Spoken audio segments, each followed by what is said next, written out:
Oke, Assalamualaikum. Jadi pada video kali ini, aku bakal share ke kalian pembahasan soal SKP 2024, Formasi Analis Pengelolaan Keuangan APBN Ahli Pertama, yang tentunya udah sesuai ya sama peraturan materi pokok terbaru SKP 2024. Nah, untuk kisi-kisi materinya sendiri ini yang udah dikeluarkan ya sama Permen RB pada tanggal 4 November tahun 2024 yang lalu. Apa aja sih materi pokoknya? Nah, untuk materi pokok SKB Analis Pengelolaan Keuangan APBN Ahli Pertama itu ada dua kemampuan. Yang pertama kemampuan umum dan juga kemampuan khusus. Untuk kemampuan umum ada 3 poin. Yang pertama, keuangan negara, perbendaharaan negara, pemeriksaan, pengelolaan, dan pertanggungjawaban keuangan negara. Nah, untuk kemampuan khusus ada 6 poin. Yang pertama, penyelesaian pembayaran dalam rangka pelaksanaan APBN, analisis kinerja pelaksanaan anggaran, perencanaan pelaksanaan anggaran, penatausahaan penerimaan dan pengeluaran negara, penyelenggaraan akuntansi dan pelaporan keuangan kementerian atau lembaga, dan mengelola kontrak pengadaan barang atau jasa pemerintah. Nah, untuk materi pokoknya ini bisa di-download di deskripsi ya teman-teman. Di sana juga ada list semua materi SKB yang resmi dikeluarkan oleh pemerintah. Silakan download di deskripsi gratis. Oke, kita mulai aja ke soal nomor 1. Soal nomor 1, dalam pengelolaan keuangan negara, asas yang menjamin bahwa seluruh penerimaan dan pengeluaran negara dicatat dalam satu rekening negara disebut asas A. Akuntabilitas, B. Universalitas, C. Annuality, D. Spesifikasi, dan E. Transparansi. Oke, kira-kira jawabannya apa ya nomor 1? Kita lihat jawabannya. Jawabannya B. Universalitas. Nah, jadi asas universalitas menekankan bahwa semua penerimaan dan pengeluaran negara tercatat dalam satu rekening kas umum negara, sehingga memudahkan pengawasan dan pertanggungjawaban keuangan negara. Oke, baik teman-teman. Jadi soal nomor 1 jawabannya B, universalitas. Kita lanjut ke soal nomor 2. Soal nomor 2, pemeriksaan pengelolaan keuangan negara oleh BPK dilakukan dalam 3 jenis pemeriksaan. Salah satunya adalah pemeriksaan kinerja. Pemeriksaan ini bertujuan untuk menilai A. Akuntabilitas penyusunan laporan keuangan, B. Efektivitas, efisiensi, dan ekonomisnya pelaksanaan kegiatan, C. Kepatuhan terhadap peraturan perundang-undangan, D. Ketaatan dalam pengelolaan aset negara, dan E. Konsistensi penerimaan dan pengeluaran negara. Oke, kira-kira soal nomor 2 jawabannya apa ya teman-teman? Kita lihat soal nomor 2. Jawabannya B. Efektivitas, efisiensi, dan ekonomisnya pelaksanaan kegiatan.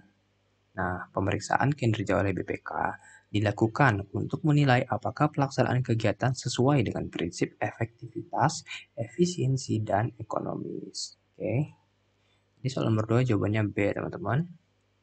Kita lanjut ke soal nomor 3.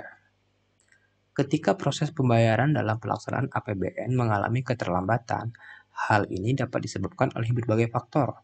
Salah satu penyebab utama adalah A. Kurangnya alokasi anggaran di kementerian terkait, B. Proses verifikasi yang tidak akurat, C. Sistem pengajuan anggaran yang terlalu rumit, D. Kurangnya sosialisasi tentang kebijakan APBN, dan E. Tingginya penyerapan anggaran di awal tahun. Oke, kira-kira apa ya penyebab utamanya teman-teman? Kita lihat soal nomor 3 jawabannya apa? Soal nomor 3 jawabannya B. Proses verifikasi yang tidak akurat. Nah, proses verifikasi yang tidak akurat dapat memperlambat penyelesaian pembayaran dalam pelaksanaan APBN karena membutuhkan pemeriksaan ulang yang dapat menunda pencairan dana. Oke, paham ya teman-teman? Soal nomor 3 jawabannya B. Kita lanjut ke soal nomor 4. Soal nomor 4. Dalam analisis kinerja pelaksanaan anggaran, indikator yang umumnya digunakan untuk mengevaluasi efisiensi adalah A. Rasio realisasi terhadap pagu anggaran, B. Capaian output dibandingkan dengan anggaran, C. Jumlah anggaran yang tidak terserap, D. Kepatuhan terhadap waktu pelaksanaan, dan E. Jumlah program yang dilaksanakan. Oke, kira apa jawabannya teman? Soal nomor 4, kita lihat. Jawabannya A. Rasio realisasi terhadap pagu anggaran. Nah, rasio realisasi terhadap pagu anggaran menunjukkan efisiensi pelaksanaan anggaran, di mana semakin kecil selisih antara pagu dan realisasi, semakin tinggi efisiensinya. Oke, Paham ya teman-teman? Jadi soal nomor 4 jawabannya A. Kita lanjut ke soal nomor 5.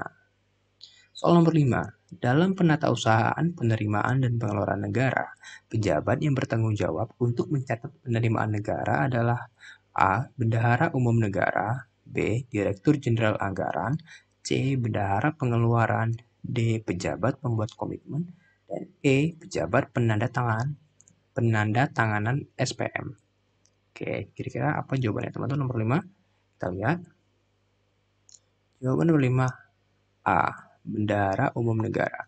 Nah, jadi Bendahara Umum Negara memiliki tugas utama dalam mencatat dan mengelola seluruh penerimaan negara untuk memastikan transparansi dan akuntabilitas keuangan negara. Oke, paham ya teman-teman? Jadi soal nomor 5 jawabannya A. Nah, untuk soal nomor 6 dan seterusnya, teman-teman bisa cek link di deskripsi.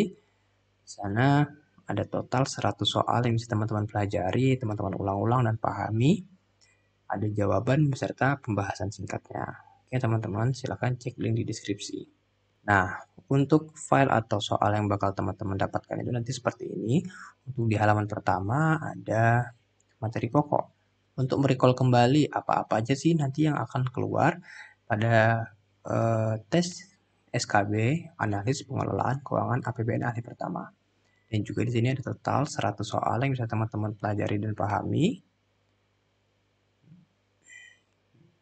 Biar bisa teman-teman ingat-ingat kembali ya untuk apa-apa aja sih peraturan-peraturannya dan juga apa aja sih kemampuan-kemampuan yang harus teman-teman pahami saat nanti mengerjakan. Tadi yang kita bahas itu adalah soal nomor 1 sampai dengan soal nomor 5. Untuk soal nomor 6 dan seterusnya silakan teman-teman cek link di deskripsi teman-teman. Bisa di-download di sana. Oke, sekian teman-teman. Semoga bisa bermanfaat.